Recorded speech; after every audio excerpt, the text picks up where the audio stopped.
चाहे fighter jet से किया गया हमला हो या आग उगलती विध्वंसक मिसाइलें हों, हिंदुस्तान की दीवार बनने वाले डिफेंस सिस्टम हो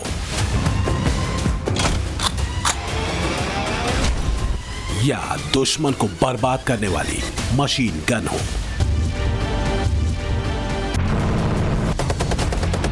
ये दस्तक हिंदुस्तान की, धमक देसी हथियारों की। ये शौर्य सेना का है, संकल्प मोदी का और मैसेज दुश्मनों के लिए। देश की महिला जवान बताएंगी कैसे छुड़ाए उन्होंने पाकिस्तान के पसीने। देश के जाबाज सिपाही खुद सुनाएंगे पाकिस्तान को पसीने लाने वाले ब्रह्मास्त्रों की कहानी। मोदी की नसों में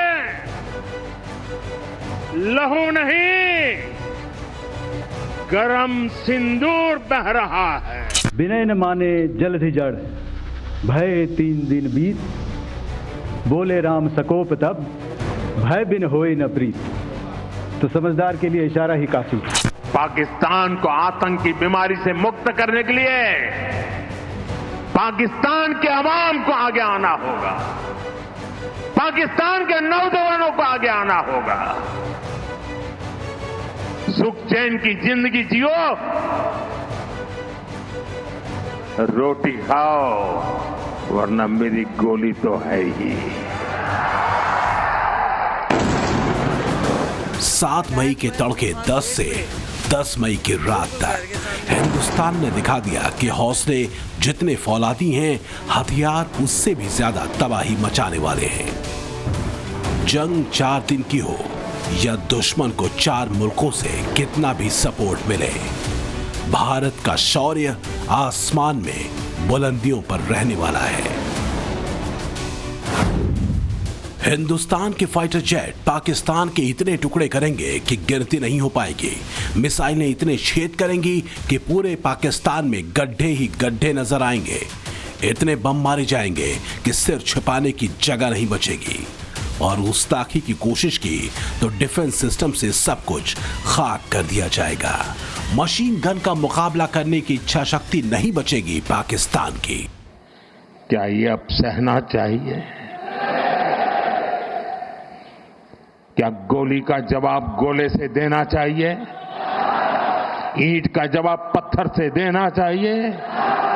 ये कांटे को जल मुर्द से उखाड़ देना चाहिए?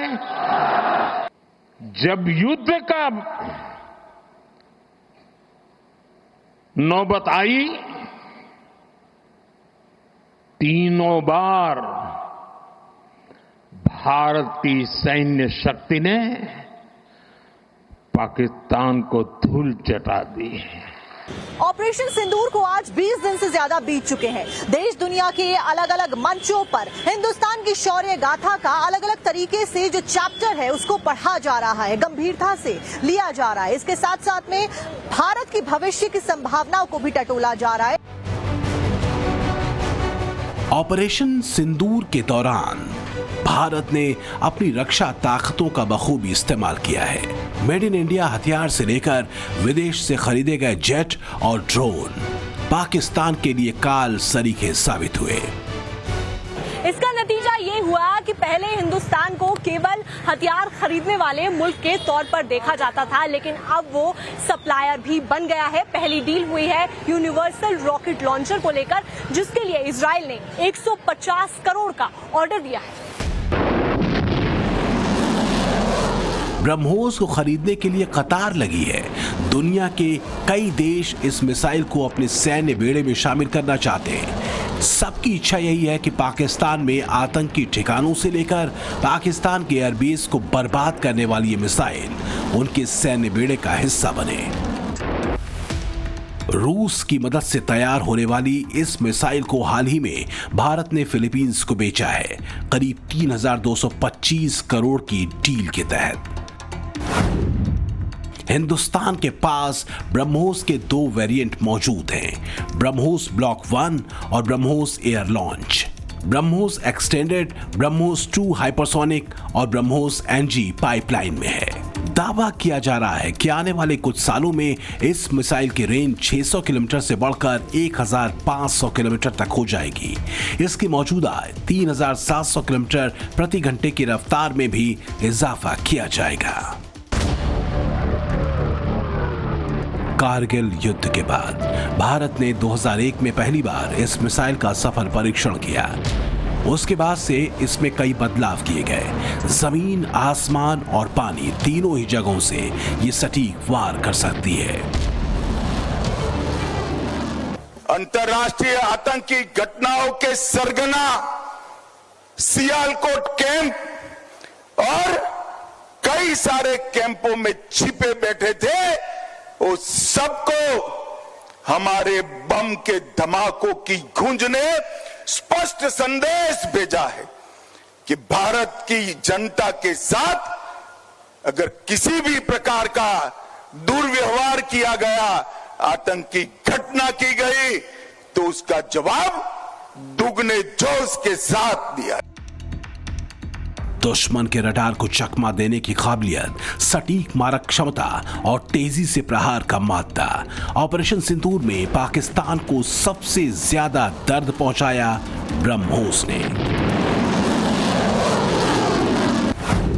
यह मिसाइल देश के तिरुवनंतपुरम, नागपुर, हैदराबाद और पिलानी में तैयार होती है। अभी हाल ही में लखनऊ में इसकी एक यूनिट का उद्घाटन हुआ है। ब्रह्मोस की कुल संख्या तो सार्वजनिक नहीं, लेकिन कहते हैं कि इंडिया के पास इतनी ब्रह्मोस मिसाइलें हैं जो पाकिस्तान का संपूर्ण विनाश कर सकती हैं। उस बेस के ऊपर 4 surface to surface BrahMos missile आए, सरफेस टू सरफेस या एयर टू सरफेस, ये मुझे नहीं पता। तो पायलट्स जो हैं वो पहले दौड़े के वो अपने जहाजों को सिक्योर करें। अच्छा। और जैसे पहला आया वो जूम करके ऊपर से दूसरा आया, फिर तीसरा आया, फिर चौथा आया, जो कि अनफॉर्चुनेटली बुलारी में डायरेक्टली आके एक हैंगर पे लगा जहां पे एक हमारा एवैक्स खड़ा था, जो डैमेज हुआ, जहां पे शहादतें भी हुई।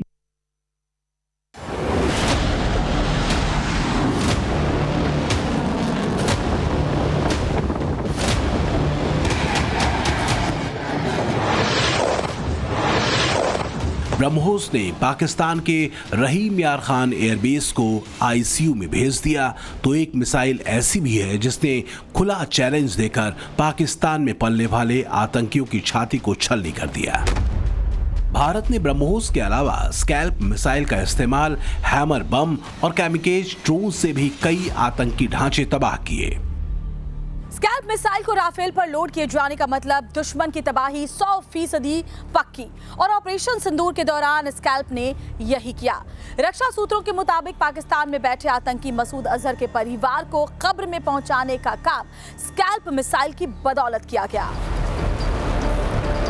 सेना के सामने सबसे बड़ा टास्क था बहावलपुर में जैश-ए मोहम्मद के मरकज सुभान अल्लाह को खंडहर बनाने का, और इसके लिए स्कैल्प से बेहतर कोई भी विकल्प नहीं था। कोई भी वक्त हो, किसी भी तरह का मौसम हो, स्कैल्प अपने निशाने से नहीं चूक सकती। पाकिस्तान के पास ऐसा कोई रडार सिस्टम नहीं जो इंडिया की स्कैल्प को ट्रैक कर सके। सिर पर मौत मंडराने वाला मुहावरा स्कैल्प मिसाइल पर फिट बैठता है। ये जमीन से महज 50 मीटर की ऊंचाई पर उड़ सकती है और फिर इस मिसाइल को बिजली की गति से भी तेज झपट्टा मारने की महारत हासिल है। स्कैल्प की रेंज 250 किलोमीटर से 500 किलोमीटर है। इसकी रफ्तार 1050 किलोमीटर प्रति घंटा बताई जाती है। 1300 किलोग्राम का भारी भरकम वजन बहुत ज्यादा घातक इसे बनाता है। दिन के उजाले की ये तस्वीर पाकिस्तान गौर से देख ले। युद्ध क्षेत्र में गेम चेंजर कही जाने वाली स्कैल्प मिसाइल किसी भी बंकर या इमारत को पल भर में खंडहर बना देती है। इसी तरह का अटैक किया था स्कैल्प ने बहावलपुर में।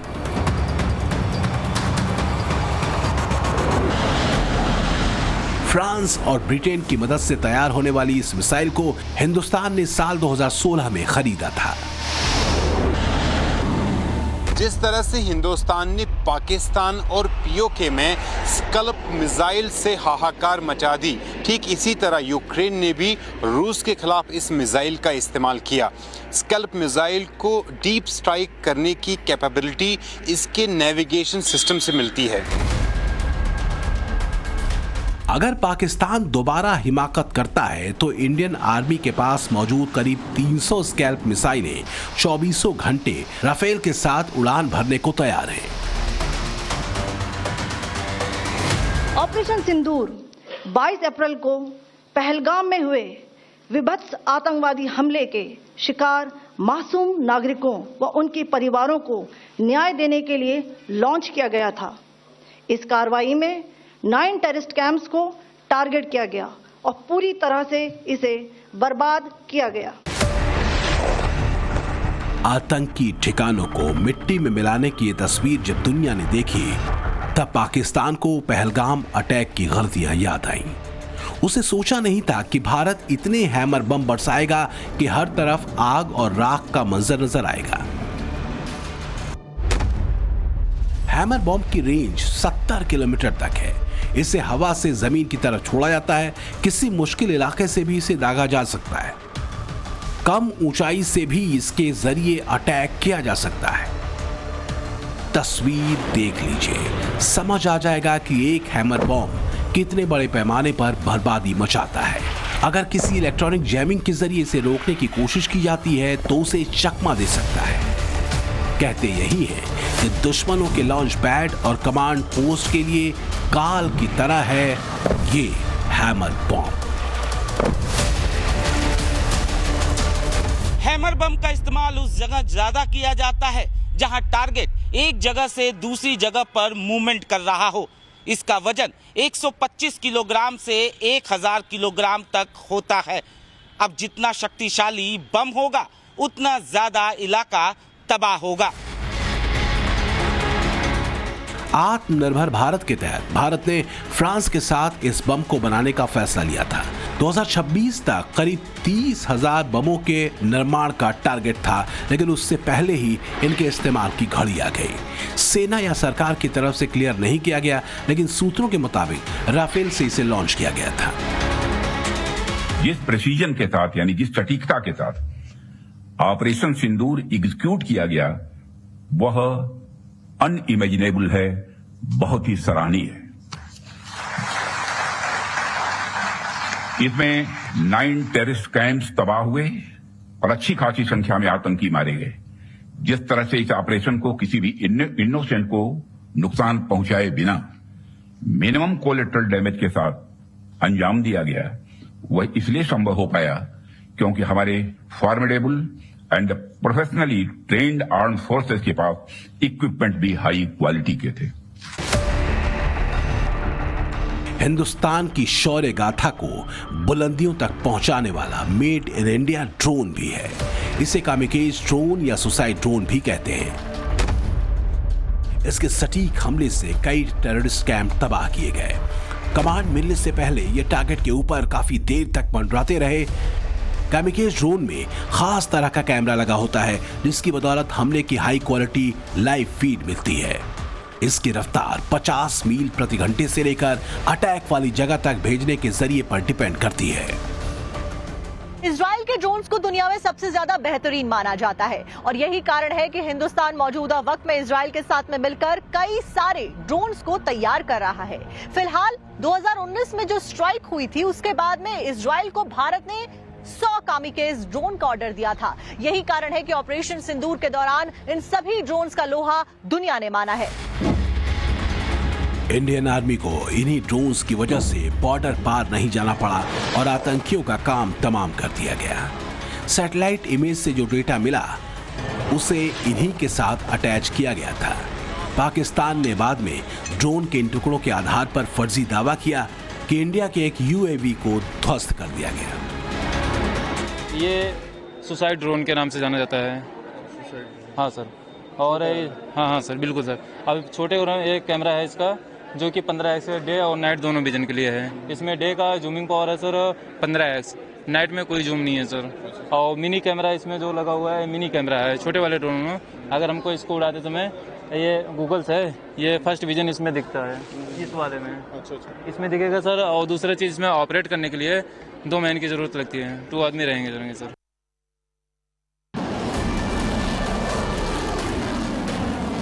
स्कैल्प मिसाइल और हैमर बॉम्ब ये दोनों हथियार राफेल से दागे जाते हैं। इसलिए बीते कई दिनों से चर्चा हो रही है क्या राफेल के जरिए पाकिस्तान पर हमला किया गया। राफेल की रफ्तार किसी आंधी से भी ज्यादा है, 1912 किलोमीटर प्रति घंटे से भी तेज, जबकि पाकिस्तान का JF-17 इसके मुकाबले 1910 किलोमीटर की स्पीड ही पकड़ सकता है। राफेल की रेंज 3700 किलोमीटर है, वहीं पाकिस्तानी JF-17 थंडर की रेंज 3482 किलोमीटर। हिंदुस्तान ने फ्रांस से 36 राफेल खरीदे थे। इनकी मारक क्षमता इतनी ज्यादा है कि पाकिस्तान के हर सियासतदान को राफेल के सपने आते हैं। आसमान में 50,000 फीट की ऊंचाई पर उड़ान भरने वाले राफेल ने पाकिस्तान में रात में उजाला कर दिया था। 1 मिनट में 2500 राउंड फायर करने की क्षमता राफेल में है और राफेल की इन्हीं खूबियों को ध्यान में रखते हुए नेवी के लिए भी 26 विमानों की डील की गई है। अब एक और लड़ाकू विमान की बात जिसने पाकिस्तान को तहस नहस कर दिया, वो है सुखोई 30 MKI। ब्रह्मोस मिसाइल को इसी फाइटर जेट से लॉन्च किया गया था। सुखोई 30 MKI की ताकत का अंदाजा इसी से लगा सकते हैं कि पाकिस्तान के परमाणु हथियारों को लेकर जो बहस दुनिया भर में छिड़ी, वो इसी लड़ाकू विमान की बदौलत संभव हुआ। चीन के HQ-9 और अवाक्स डिफेंस सिस्टम को इसी सुखोई की बदौलत चकमा दिया गया। पाकिस्तान के चाइनीज रडार जाम करने में सुखोई 30 MKI की भूमिका बताई जा रही है। 4th जनरेशन के इस जेट को भारत नासिक के प्लांट में रूस के साथ मिलकर बनाता है। अब इसके एडवांस वर्जन की डिमांड हो रही है ताकि पाकिस्तान की बची खुशी सांसें भी खत्म की जा सके। हमने रेगिस्तानों और पहाड़ों में अपनी क्षमता का शानदार प्रदर्शन किया और साथ ही न्यू एज वॉरफेयर में भी अपनी श्रेष्ठता सिद्ध की। इस ऑपरेशन के दौरान हमारे मेड इन इंडिया हथियारों की प्रामाणिकता सिद्ध हुई। आज दुनिया देख रही है 21वीं सदी के वॉरफेयर में made in India defence equipments, इसका समय आ चुका है।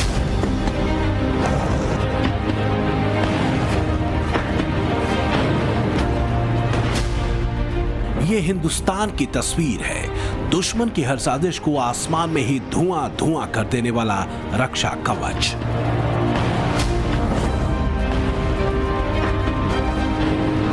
आतंकी ठिकानों पर अटैक से बौखलाए पाकिस्तान ने जब ड्रोन से हमले की कोशिश की तो इन्हीं डिफेंस सिस्टम ने उन्हें मार गिराया था। इनके नाम हैं S-400, आकाश तीर, बराक 8, L-70 और शिल्का। हिंदुस्तान ने पहली बार S-400 का इस्तेमाल किया और जब इसकी पावर दिखी तो पाकिस्तान की 3 रातें काली हो गई।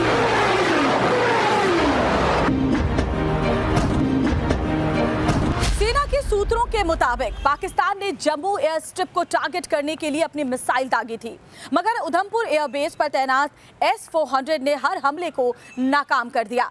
रूस से खरीदे गए इस महाबली ने पाकिस्तान की चाइनीज मेड PL-15E मिसाइल को भी हवा में ध्वस्त कर दिया। पाकिस्तान ने सोचा था कि ड्रोन की आड़ में PL-15E मिसाइल से अटैक कर वो बड़ी साजिश को अंजाम दे देगा, लेकिन S-400 का सटीक वार दुश्मन की हर सोच पर भारी पड़ा। इंडिया के पास 3 S-400 डिफेंस सिस्टम है। 2026 में 2 और S-400 मिल जाएंगे। प्रधानमंत्री नरेंद्र मोदी ने S-400 के साथ खड़े होकर पाकिस्तान तक मैसेज दे दिया, हल्के में मत लेना, बहुत बुरी तरह मारे जाओगे।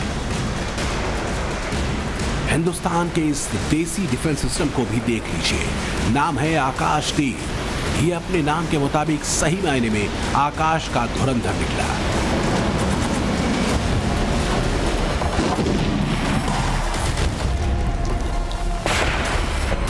जम्मू कश्मीर, पंजाब और हरियाणा में जितने भी ड्रोन अटैक पाकिस्तान की तरफ से करने की कोशिश हुई, उनमें ज्यादातर आकाश तीर के जरिए ही बर्बाद कर दिए गए। सतह से हवा में मार करने वाले इस मिसाइल सिस्टम को DRDO ने डेवलप किया है। इस मिसाइल सिस्टम का हर हिस्सा भारत में तैयार किया गया है और 15,000 करोड़ की डील आर्मेनिया के साथ हुई है, जिसमें से कुछ मिसाइल अभी आर्मेनिया को दिए जा चुके हैं।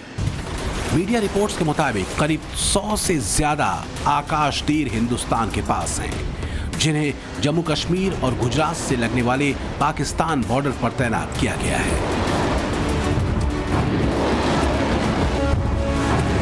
तस्वीर आपको इमरान अब्बास दिखा रहे हैं और साफ तौर पर आप देखेंगे कि आपको एक छोटा सा बॉक्स नजर आएगा और साफ तौर पर पाकिस्तान ने भी इसकी कोई भी सोच या कोई भी तैयारी नहीं रखी थी। पर इतना जरूर बता सकते हैं कि हवा की रेंज में जितने भी ड्रोन्स आते हैं या फिर अनमैन्ड ड्रोन्स पहुंचते हैं, UAV पहुंचते हैं, मिसाइल्स पहुंचती हैं, ये उन सभी को पूरे के पूरे एरियाज में ट्रैक करता है। और ना सिर्फ ट्रैक करने के अलावा ये एयर डिफेंस सिस्टम जो अन्य जगहों पर मौजूद हैं, उन्हें भी उसकी इन्फॉर्मेशन रियल टाइम में दे सकता है। यानी कि जैसे ही आप टीवी पर लाइव न्यूज कवरेज देखते हैं और उसी तरीके से ये लाइव रियल टाइम में सारी इंफॉर्मेशन को, सारे डेटाबेस को कलेक्ट करता है, जिससे कि इसकी मारक क्षमता जो है वो रियल टाइम में पता लगाई जा सकती है। आकाश तीर सिस्टम एक automatic command and control system है, जो कि जितने भी एयरबोर्न ऑब्जेक्ट्स हैं अपने जो हवा में उड़ रहे हैं, उनका फीड इसके पास आता है।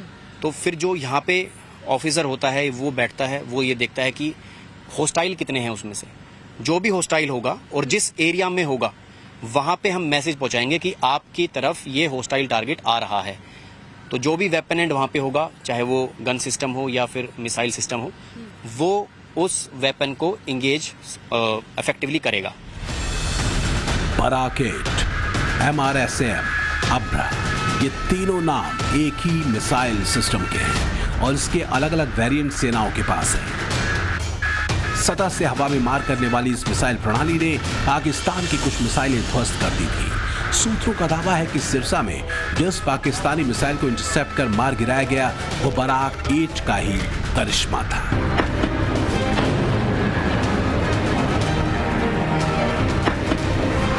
ये 70 किलोमीटर तक टारगेट को उड़ाने में कैपेबल है। इसमें लगने वाली मिसाइल 60 किलो वॉरहेड ले जा सकती है। इसे एयरबेस के अलावा वॉरशिप पर भी तैनात किया जाता है। बराक 8 को DRDO और इजराइल ने मिलकर तैयार किया है।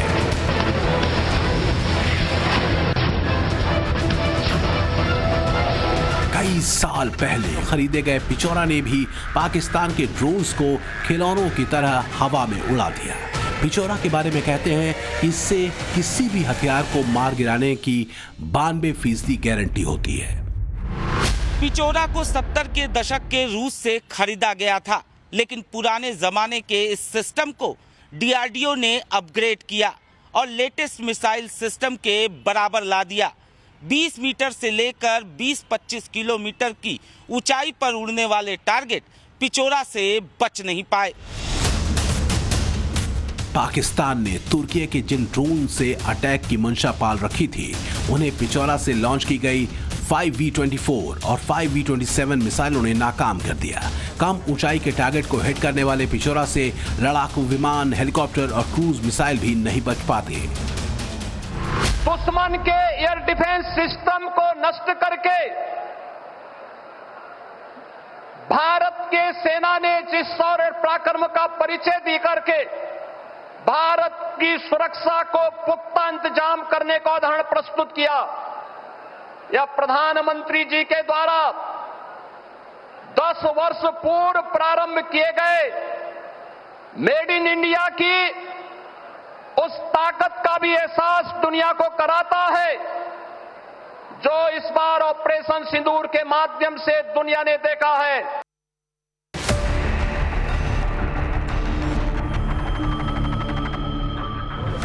जो लोग सोचते हैं कि पाकिस्तान के ड्रोन बर्बाद करने के लिए भारत ने अपनी मिसाइलें खर्च कर दी, उन्हें ये एंटी एयरक्राफ्ट गन देख लेनी चाहिए। इसका नाम है L-70। 4 किलोमीटर की रेंज में जितने भी स्वाम ड्रोन इसने देखे, सबको मार गिराया। इसे बनाया स्वीडन ने है, लेकिन डीआरडीओ ने अपने हिसाब से इसे अपग्रेड किया है। इंडिया के पास करीब 1000 L-70 एंटी एयरक्राफ्ट गन है। Radar based fire control system से लैस इन गन्स ने इंडिया की डिफेंस यूनिट को मजबूत बना दिया है।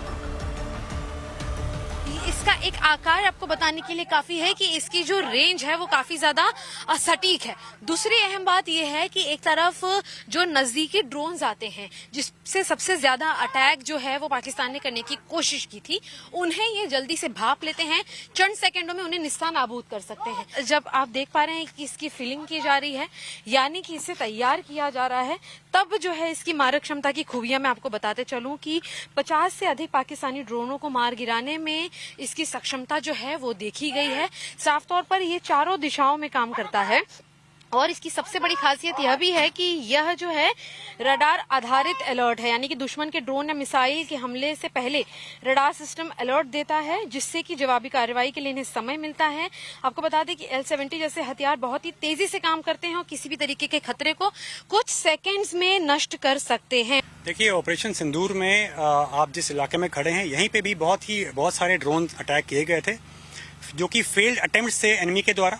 इनको मिजरेबली हमने फेल कराया गया है, क्योंकि हमने ड्रोन्स को इफेक्टिवली न्यूट्रलाइज किया है। जितने भी ड्रोन्स आए उन सबको न्यूट्रलाइज किया गया, गिराया गया, और वो सब करने की जिम्मेवारी जो थी वो इस गन ने की है। ये गन बहुत ही इफेक्टिव है, इस गन का रेट ऑफ फायर बहुत हाई है। ये जो गन है एक्यूरेटली फायर करती है, डे एंड नाइट में दोनों टाइम पे ट्रैक कर सकती है। ये ड्रोन किलर है जिसे Su-23 कहा जाता है। उधमपुर के पास जितने भी पाकिस्तानी ड्रोन नजर आए वो इसके आगे राख हो गए। Su-23 2 बैरल वाली ऑटोमेटिक एंटी क्राफ्ट गन है। इसे सोवियत ने बनाया है। इसकी मारक क्षमता 2.5 किलोमीटर है। इसका साथ शिल्का ने बखूबी दिया, जो कि रडार की मदद से संचालित किया जाता है। इसे रूस ने तैयार किया है। शिल्का के जरिए 20 किलोमीटर के टारगेट को तबाह किया जाता है। शिल्का 1 मिनट के भीतर 400 राउंड फायर करने की क्षमता रखती है। सबसे बड़ी बात, 24 घंटे इसे तैनात किया जा सकता है। पाकिस्तान को पानी पिलाने वाले इस देसी हथियार को भी देख लीजिए। ये Pinaka multi barrel rocket launcher है। इसे 44 सेकंड में 12 रॉकेट लॉन्च किए जाते हैं। भारत के पास पिनाका MK1 वर्जन है, जिसकी रेंज 40 किलोमीटर है। MK2 वर्जन की मारक क्षमता 60 किलोमीटर से 90 किलोमीटर तक है। गाइडेड पिनाका के जरिए 90 किलोमीटर तक टारगेट ध्वस्त किया जा सकता है। अब तैयारी पिनाका MK3 वर्जन की टेस्टिंग की है। ये 120 किलोमीटर तक मार कर सकेगा। पहाड़ी इलाकों में दुश्मन के बंकर ध्वस्त करने वाले पिनाका की 10 रेजिमेंट सेना के पास है, जबकि कुछ और का ऑर्डर DRDO और TASL को दिया गया है।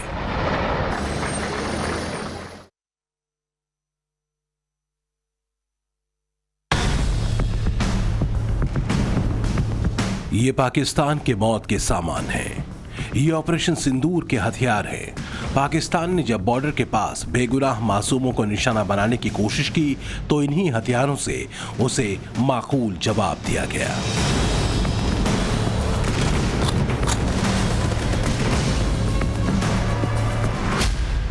हाई कैलिबर मशीन गन से पाकिस्तानी सेना की पोस्ट खाक की गई। इग्ला सिस्टम से आसमान में आने वाले खतरे को 7 सेकंड के भीतर तबाह किया गया। इंडियन आर्मी के जखीरे में ऐसी कई आर्टिलरी हैं जो घातक साबित हुई। ये वो लोग हैं जो कि ऑपरेशन सिंदूर का वो एक्टिव हिस्सा रहे हैं, जिन्होंने पाकिस्तान को सबक सिखाया है ऑपरेशन सिंदूर के दरमियान। मैं इसके बारे में जानकारी भी लेते चलूं कि सर, जब सीज फायर का उल्लंघन होता है, किस तरीके से जवाबी कार्रवाई होती है और कितना समय लगता है हमें दुश्मन को उनका जवाब देने में? मैं आप लोगों को बता देना चाहता हूं कि सीज फायर का उल्लंघन पाकिस्तान ने जब किया, उससे पहले ही जो पीस टाइम था उसमें हम अपनी अच्छी तैयारियां, अपनी ट्रेनिंग को हासिल करते हैं। जो जज्बा है जवानों का, वो तेजी के साथ फुर्ती देता है उन्हें इन सारे स्टेप्स को मूव करने में, रिलोकेट करने में। ये उसकी एक तस्वीर थी और साफ तौर पर जिस तरीके से हम जानकारी दे रहे हैं, यह वह स्पॉट है जहां से 100 से ज्यादा राउंड्स के करारे जवाब पाकिस्तान को एक रात के अंदर गूंजते हुए सुनाई दी, जिसके चलते उनकी कई पोस्टें भी निस्तानाबूद हुई। मशीन गन से पाकिस्तानी पोस्ट को तबाह करने का ये लाइव वीडियो देखिए। एलओसी के बिल्कुल पास मशीन गन से इसी तरह जवाब दिया गया और साफ शब्दों में चेताया गया कि ऑपरेशन सिंदूर तो ट्रेलर है, बड़ी तबाही बाकी है। ये कुछ एक्सप्लोजिव इसके अंदर, इन बॉक्सेस के अंदर भरा हुआ, इनको एक्सप्लोजिव रिएक्टिव आर्मर बोलते हैं। जब भी दुश्मन का कोई राउंड इससे लगेगा, चाहे वो मिसाइल हो चाहे केमिकल एनर्जी हो, वो इस टैंक को पेनिट्रेट नहीं कर सकता है। ये उसको एक्स्ट्रा प्रोटेक्शन देता है। इसके अलावा हमारे को अपनी पोजीशन, अगर एक जगह से फायर करके दूसरी पोजीशन लेनी पड़े तो हमारे पास स्मोक ग्रेनेड लॉन्चर्स हैं, इनका इस्तेमाल करेंगे हम। ये दुश्मन के सामने एक स्मोक स्क्रीन बना देगा ताकि हम दूसरी पोजीशन से जाकर उसको बर्बाद कर सकें। अगर पाकिस्तान को मिसाइलों और बमों से छलनी किया गया तो रडार से उसकी हर हरकत को इंटरसेप्ट किया गया। चारों दिशाओं से तेजी से घूमने वाले ऐसे कई देशी रडार पाकिस्तान पर काल बनकर टूट पड़े। टाइम्स ऑफ भारत की इस विशेष रिपोर्ट में सबसे सटीक फायरिंग सिस्टम रडार की तस्वीर आपको मैं दिखाते चलूं, और ये है वो रडार जिसे आप देख पा रहे हैं। ये मशहूर है अपनी सटीकता के लिए, दुश्मन को चंद सेकंड में मात देने के लिए, और साफ तौर पर जो अलग अलग टारगेट यहाँ पर किए जाते हैं बॉर्डर के इलाकों में, उसे किस तरीके से भरोसेमंद, तेज और उच्च सटीकता के साथ रडार सिस्टम निस्तानाबूद कर सकता है। वायु रक्षा कवच का ये एक महत्वपूर्ण हिस्सा है जिसे भारत की सीमाओं पर होने वाले ड्रोन या कम ऊंचाई के हमलों से बचाने में अत्यंत प्रभावशाली तौर पर इसे देखा गया है। और जैसा कि तो ये निशाना अपने वेपन सिस्टम के द्वारा लगाता है, यहाँ से फायर का कमांड दिया जाता है और वेपन सिस्टम से फायर होता है। यह रडार यह काबिलियत रखता है कि दुश्मन को पिन पॉइंट पर मार सकता है, और इसके साथ में जो वेपन सिस्टम दिया गया है वो हाई रेट ऑफ फायर का है, जिसके कारण एक टारगेट के डिस्ट्रॉय होने पर तुरंत ही दूसरा टारगेट को पकड़। वैसे तो ऑपरेशन सिंदूर में तोपों के इस्तेमाल की जरूरत नहीं आई। पाकिस्तान ने घुटनों पर माफी मांगकर सीज फायर की दरखास्त कर दी, लेकिन पाकिस्तान की कायर फौज को करगिल की तरह सबक सिखाने के लिए तोपों का मुंह लगभग खुल चुका था। जो आप आर्टिलरी गन यानी कि तोपे देख सकते हैं, इसका ऐतिहासिक महत्व भी भारत पाकिस्तान के बीच जो तनाव रहा है उसमें सबसे ज्यादा रहा है, क्योंकि एक तरीके से न सिर्फ ये अटैक करती है बल्कि यह शील्ड करने का काम भी बखूबी करते हैं। और हमने वैश्विक स्तर पर जिस तरीके से युद्ध चल रहे हैं उसमें एडवांस टेक्नोलॉजी के ड्रोन हो या फिर नए मिसाइल्स हो, उसके बावजूद भी शील्डिंग का बॉर्डर पर सबसे बखूबी काम तोपों से कैसे किया जाता है, अपनी सीमा के अंतर्गत रहते हुए कैसे दुश्मन के नापाक इरादों को, उनके उन पोस्ट को या फिर उनके उन तैनातियों को ध्वस्त किया जा सकता है। ये उसकी एक जीती जागती मशीन है। Across the line of control हमारी आर्टिलरी गन्स का डिप्लॉयमेंट है, जिन्होंने एनिमी की पोस्ट पर काफी एक्यूरेट, काफी प्रिसाइज शेलिंग की है, जिसकी वजह से उनके मैन मटेरियल या मोराल को हार्म पहुंचा है।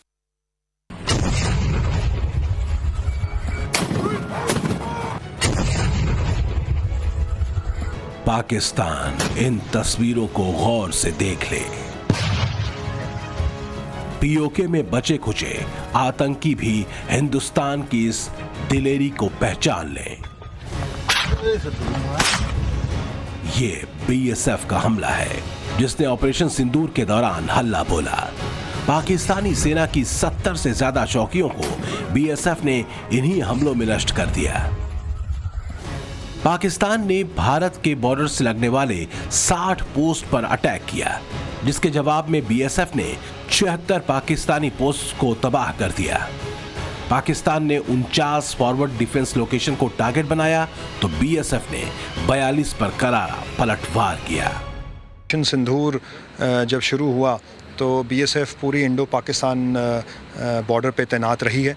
कश्मीर में और जम्मू में एलओसी पे आर्मी के साथ मिलके हमने दुश्मन के ऊपर हमला किया है, और यहाँ जम्मू के इलाके में जब बीएसएफ के ऊपर क्रॉस बॉर्डर फायरिंग पाकिस्तान के द्वारा करी गई तो हमने एक प्री प्लान तरीके से, सुनियोजित तरीके से न सिर्फ पाकिस्तानी पोस्टों पे हमला किया पर वहाँ स्थित टेरर लॉन्च पैड्स पे भी हमला किया।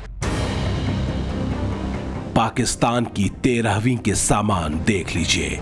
ये वही हथियार हैं जिनकी बदौलत बीएसएफ ने नापाक इरादों को कुचल दिया। इनमें एंटी मटेरियल राइफल विध्वंसक है जिसकी रेंज 1300 से 1800 मीटर है। ऑटोमेटिक ग्रेनेड लॉन्चर भी चलाए गए जिन्होंने 1700 से लेकर 2100 मीटर तक मार की। 2.7 मिलीमीटर एंटी एयरक्राफ्ट गन है जिनकी मदद से ड्रोन और चौकियां उड़ाई गए। मीडियम मशीन गन के जरिए पाकिस्तानी बंकर नष्ट किए गए। ये मैम ये क्या बोलते ये 12.7 mm एडी गन, इसका जो मारक क्षमता है वो 2 किलोमीटर तक है और इसका जो भेदन क्षमता है वो 10 से 12 mm लोहे की मोटी चादर को भी भेद सकता है। बीएसएफ का दावा है कि ऑपरेशन सिंदूर के दौरान बड़ी घुसपैठ को नाकाम किया गया तो आतंकियों के 3 लॉन्चिंग पैड भी ध्वस्त कर दिए गए। इन लॉन्चिंग पैड का नाम लूनी, मस्तपुर और छाबरा बताया जा रहा है। लूनी बॉर्डर के सबसे ज्यादा नजदीक है। इसे बीएसएफ ने 3 तरफ से घेर कर टारगेट किया।